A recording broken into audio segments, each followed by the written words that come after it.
Bonjour, chers amis. Je m'appelle Alain Pilote et je suis le rédacteur de la revue Vers demain. Dans cette courte vidéo, j'aimerais vous donner un aperçu du contenu du numéro d'août-septembre 2023 en me servant de la page éditoriale intitulée « Importance de l'éducation du peuple sur la question monétaire ».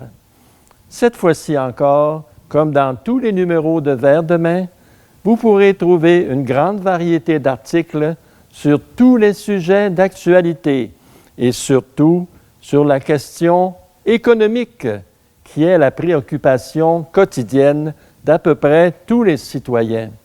Par exemple, rappelez quel est le but de l'économie, qui est tout simple, produire les biens et services dont les gens ont besoin et s'assurer que ces biens rejoignent les personnes qui en ont besoin.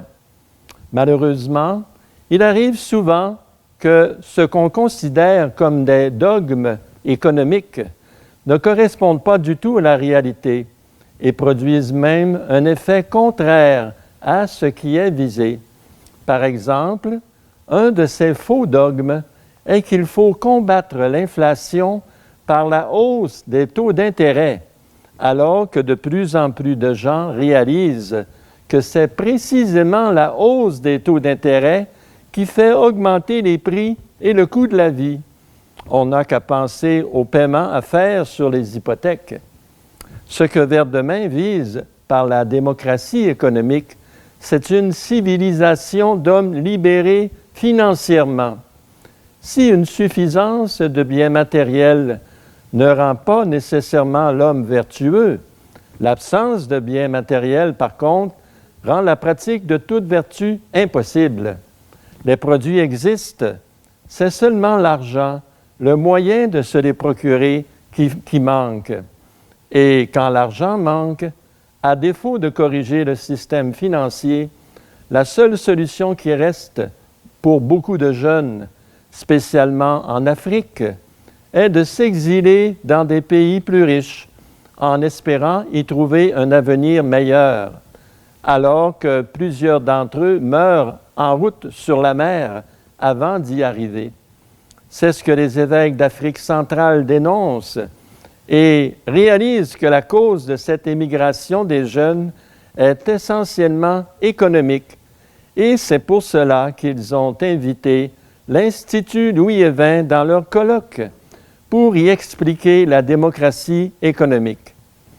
Pour obtenir ce changement du système financier, il faut l'éducation du peuple sur la question monétaire, comme le rappelait Monseigneur Benjamin Almoneda des Philippines, décédé récemment. Il faut que tous comprennent que tout l'argent qui existe a son origine d'un prêt des banques commerciales et doit nécessairement retourner à la banque grossi d'un intérêt. En d'autres mots, si personne n'empruntait des banques, il n'y aurait pas du tout d'argent en circulation. Cela donne à la population le choix entre s'endetter ou bien crever de faim. Deux choix inacceptables. Pour que la démocratie économique devienne réalité, il faut une véritable démocratie politique, c'est-à-dire que les citoyens puissent obtenir des résultats de leurs représentants élus pour que ceux-ci ne cèdent plus aux pressions des financiers, mais servent plutôt les intérêts du peuple. Cela s'obtiendra par l'éducation du peuple pour former une opinion publique assez puissante pour que la population se fasse écouter par ses représentants élus. Tout le monde se rend compte que les temps actuels sont inquiétants, non seulement du point de vue économique, mais aussi du point de vue moral, et on peut y ajouter les risques de guerre mondiale. Mais la Vierge Marie nous rappelle que pour obtenir la paix, il faut prier le rosaire, le chapelet, pour éviter aussi de grands châtiments. Aujourd'hui, bien des gens qui se disent intelligents déclarent que croire en Dieu est incompatible avec la science.